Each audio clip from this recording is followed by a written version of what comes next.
What's going on, guys? Jake here with Uncommon EDC, and today I'm checking out the Countycomm Re-Action. This knife is fairly unique, intended to be a fifth pocket carry. Kind of really fills up the fifth pocket, so taking advantage of that size, which is 3 inches long by 2 inches wide and about just under half an inch thick. I believe it was 0.45 inches. So it fits well in all of my fifth pockets. I'm sure, you know, especially in like women's pants, if they have that fifth pocket, it might be a little bit snugger, or even some men's pants, it might be snugger, but most of the ones that I've tested in, it fit very comfortably. None of them it didn't fit or feel like it was squeezing too much. So seems like about the right dimensions. And so I say fairly unique. I'll talk about another knife that's remarkably similar to this towards the end of the video. But for the most part, I do feel like it's a pretty unique knife. Open up, it's about 5.5 inches long. The blade is 2.25 inches. On the website, it says 2.85 inches. I have to imagine they're talking about the cutting surface. Because it is curved, it's going to be a little bit more than 2.25 inches. I'm not sure if that's really 0.6 inches longer. It feels generous, I don't know. So I'm assuming that cutting surface is about 2.85, but again, my measurement of the blade is 2.25 inches long. So whatever that difference is, just keep that in mind. One other thing you'll notice on the blade is the stamping here. It is serialized of 1,000. So this is number 802 of 1,000, and then it's G2 steel. And so these are a limited run of 1,000. Right now they're listed as out of stock, but I saw that they commented on Instagram that these would be back in about 3 weeks. About 3 weeks ago, maybe 2.5 weeks ago. So assuming they're coming back in stock, I'm not sure why they have them listed as out of stock, because it is a limited run. They clearly didn't sell out if they're going to restock them. So no idea why they did that, but they should be back. If you're interested in this, I would go to the product page and sign up for notifications. You can get text or email, so you can find out when they come back in stock. I paid technically $49.95 for this.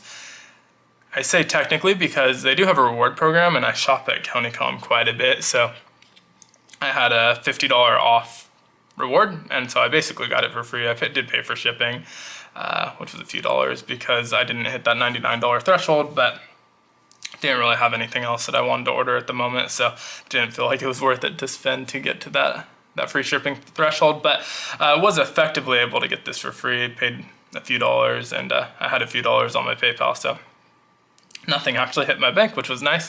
And because I was one of the first 100 to order it, which is strange, I got such a high serial number. You're not able to choose, it's just kind of random. I got the Dyneema pouch as well, which they show as the storage option for this knife. If you don't want a fifth pocket carry it, you can put it in this sleeve. It's not the best fit, it's clearly not made for this.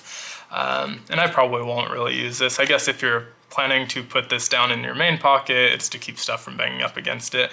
But it's also just a card holder, and I'll probably use that for like a front pocket wallet. Maybe not. I have a lot of front pocket wallets that I like a lot more. But this, I do use front pocket wallets quite a bit when I'm going to theme parks or conventions or on vacation, just anywhere you want a little bit more security or lighter carry than your normal wallet. So may or may not use that, we'll see, but I definitely am not going to be using it so much for this knife. In fact, the main way I actually have been carrying this knife lately is in the front pocket of my shirt. When I go into the office or things like that, I have a dress shirts that have front pockets, and so this works pretty well in there. It doesn't imprint too much, and it's not too heavy where it's super noticeable. So pretty cool option for that as well. I do usually carry it as a secondary knife, not my main blade, although in most situations this would work just fine as a primary knife. As you saw just a second ago, I am able to spidey flick this open. I was not able to do that out of the box, but after disassembling it, looping it up a little bit, and just breaking it in, I was able to get there, and I'm able to do it with some level of consistency. I'd say 65% of the time or more. Which most people probably can do better than that. I'm not the greatest at spidey flicking, just not my area of expertise. So if you're pretty good at it, I think you'll be able to get there with the 100% consistency, with no problem at all. And so this is a liner lock which leads me into, well, actually, one other thing I should mention. There's a lanyard hold here, but no pocket clip, which was an intentional design choice because it is meant for that 5th pocket carrier. So they left off the pocket clip since you don't really need it in the 5th pocket. But that all leads me into, in the beginning, I said this was fairly unique. And I said that because after I ordered it, a review went up on the website that said this was just a ripoff of the Microtech Option 2, which was a knife from about over 20 years ago at this point. And it does look remarkably similar. And so, to Countycomm's benefit of the doubt, I guess, a lot of knives draw inspiration from other knives, and the Microtech Option 2 was around 20 years ago. So it wouldn't be surprising if someone had that knife and really was inspired to create something new, similar, that just wanted to kind of recreate that magic that they felt with that knife. But on the other side of the token, this is remarkably similar, and I could see it being kind of a blatant ripoff. There are several key differences. I don't know if it's enough to say that it's a different knife, and that's really going to be up to you since I already own it at this point. I'm not really the one to say. But you know, you don't want to see someone getting paid for someone else's work, and if you feel like this is too similar to that, I definitely understand. I'll put links in the description to this knife, but also to a Blade HQ listing of the Microtech Option 2, which is no longer available, but just so you can get a sense of what they look like and what the differences are. And to be fair, there are several differences, including the dimensions. This is kind of a shrunken down version, slightly smaller.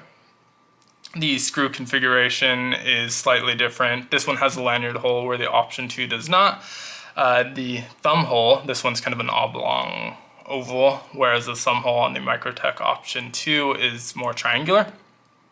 And then the biggest difference of all is this one's carbon fiber on both sides, whereas the Option 2 is only carbon fiber on one side, and the other side is a titanium frame lock. So this is a liner lock. It's a titanium liner. The liner is only on one side, obviously. But that's the biggest difference. One's a liner lock and one's a frame lock. And then this one has carbon fiber on both sides, where of course the frame lock does not. And then the hardware on this is all stainless steel, the back spacers and screws. Not sure about the Option 2, but on this one they're stainless steel. And then again, this one has a lanyard hole where the Option 2 doesn't. So it's really going to be up to you how you feel about that, on whether or not you would buy this knife. The other thing to take into consideration, and I don't think I mentioned the weight actually, this one's about 3.3 ounces, so fairly light. Fairly light for its size. It is pretty wide, so it makes sense it is pretty heavy, or a little bit heavier than it would be if it were a thinner profile. But it is fairly light. And then I think I mentioned the handles being about 0.45 inches thick, where the blade is 0.11 inch. So again, up to you whether you feel like this is too similar and you just wouldn't buy it, and I completely understand that. If you think it's different enough and you do want to buy it, there we go, I was finally able to fill that. And you do want to buy it, one other thing to keep into consideration is that this is $49.95, which they consider an introductory price. I believe at some point they planned on raising the price to $89.95, which I feel like feels a little bit rich for this knife. I like the knife a lot. It feels really good, and it's just kind of a fun one. Pretty unique, at least in terms of what's available nowadays. Obviously the Microtech Option 2 is very similar, but that hasn't been available for over 20 years. So as far as what's on the market now, it is a pretty unique little knife. But at $90, it does feel kind of rich to me. But let me know what you think of this knife down in the comments below. Obviously, again, would love to hear your take on this versus the Option 2, if it's too similar and just kind of a blatant ripoff. And just overall thoughts on this knife. But thanks so much for watching. Be sure to like, comment, subscribe, and hit that notification bell. And as always, hope you have a great one. Take care.